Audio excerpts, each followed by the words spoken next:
না, আজকে বাড়ি থেকে বের হতে দেরি হয়ে গেল।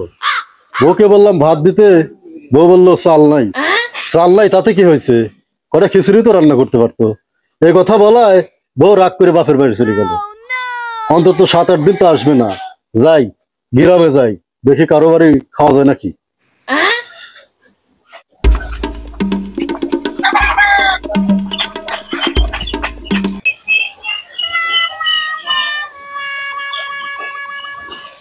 ও কিডা রোগীর মতো দেখা যাচ্ছে, যাই ধেটা আগে যাই।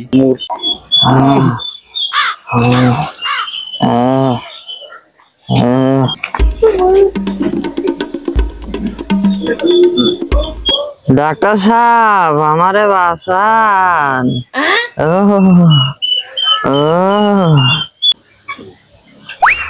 কি রে, তুই সেই পেশা খালি গ্রামের মগা মন্টু না?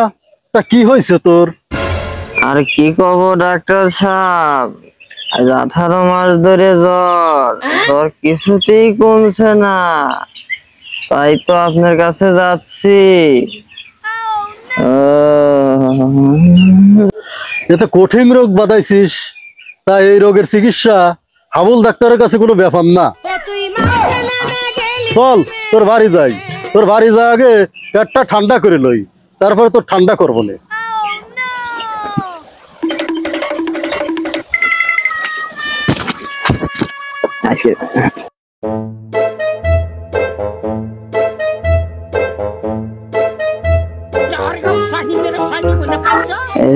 কই গো, কটা ডাক্তার সাহেবের খাবার দাও।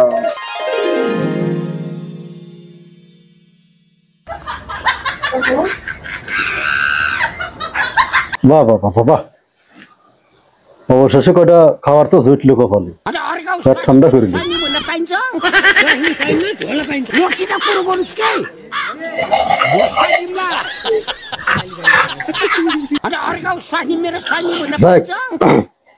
পেটটা তো ঠান্ডা হইলো, একটু পানি খাই।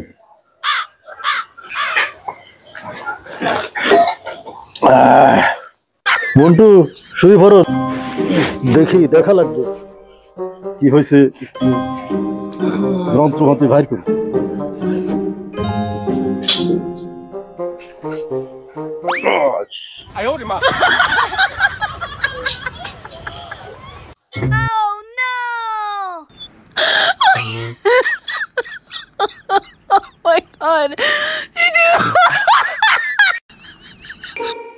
তাই তো কই, বোঝা যায় না।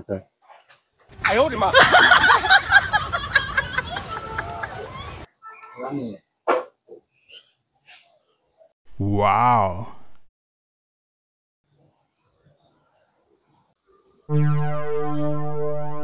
মন্টু, তোর পরীক্ষা করে যা বুঝলাম, তোর তো জটিল রোগ হয়েছে। কি বলেন ডাক্তার সাহেব, আমার কি হয়েছে? পরীক্ষা করে যা বুঝলাম, তোর তো নারীর দোষ আছে। ওরে সব বনাইছে বরাবর নির্বংশিয়া, তোর নারীর সমস্যা আমি বুঝি নেই। তুই তলে তলে অন্য নারীদের হাতে ফষ্টি নষ্টি করিস, তাই তো তোর নারীর দোষ হয়েছে। দাঁড়া, তোর একদিন আর আমার যে কয়দিন লাগে।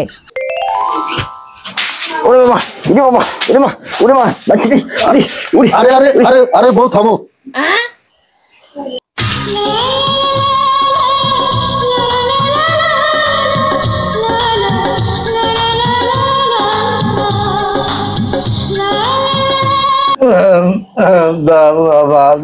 থক্কো মোটর বউ, তুমি থামো। সম্পর্ক বদলে গেল একটি পলকে, কে আপন কে যে। ডাক্তার সাহেব, আমার বউ ছাড়া তো কোনো নারীর দিকে আমি চোখ তুলে তাকাই নি, তাহলে আমার নারীর দোষ হলো কিভাবে ডাক্তার সাহেব? হারামজাদা, আমি কি তোর ওই নারীর কথা কইছি? হ্যাঁ, আর আমি তো তোর হাত ধরে দেখলাম তোর শরীর খুব দুর্বল, তাই আমি তোকে বললাম তোর নারীর সমস্যা। আর তোর বউ উল্টা ভাবলো।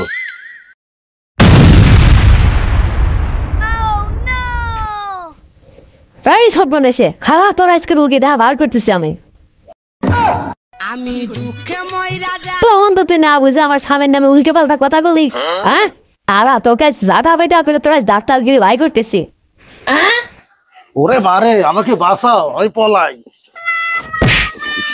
নালে আমাকে জ্বরে পড়তে হবে